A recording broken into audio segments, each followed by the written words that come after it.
Okay, a worship team comprises of a worship leader.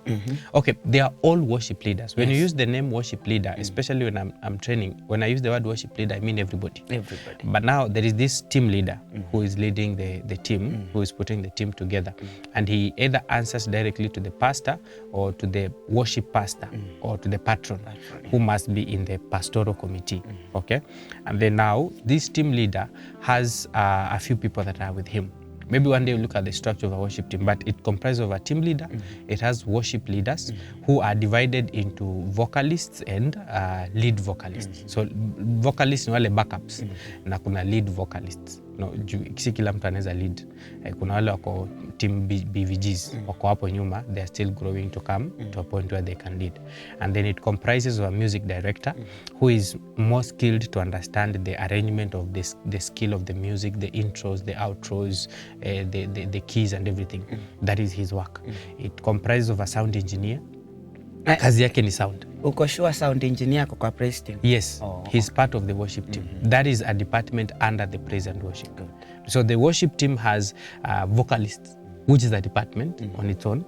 It has the music director who deals with the band most of the time, the instrumentalists. So that is the department yenye music director ana handle. And then we have the sound engineer who has the sound team that he works with it. And then the last department we have in the worship team that people always put it outside the worship team, but it is inside the worship team, is the media department. It's within the worship team. Yeah, because projecting those relics, doing the projection of the songs and everything, it has to align with the worship team. Because when they are singing, the media needs to be there to learn the song, to pick the lyrics. So they are not independent of the worship team. They are part and parcel of a worship team. So all this is a worship team leader who has the vocalist ambao wako na leader wao. They have the band whose leader is music director. They have the sound team whose leader is the sound engineer. And then they have the media team whose leader is the head of media or the media director. Yes. Wow, that's amazing. Kitu tu imenifurahisha sana hapa. Yes. Kitu imenifurahisha ni kwamba sound technician, acha nisimuite soundman. Sound technician is part of the praise and worship team. Media team is part of it. Yes. Na mbona watu wakaangi kwa meetings? One, it's maybe the structure is unclear for a specific church.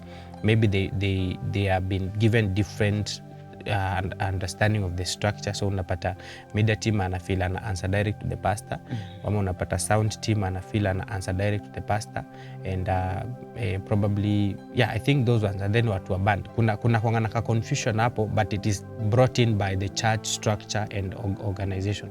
However, the right structure, they are supposed to be under the worship team leader, because they are all altar ministers. When the media team is projecting those scripture, they are actually presenting what is on the altar. So the altar ministry is under a worship team leader who is leading. And then the band, the sound, is under the altar ministry.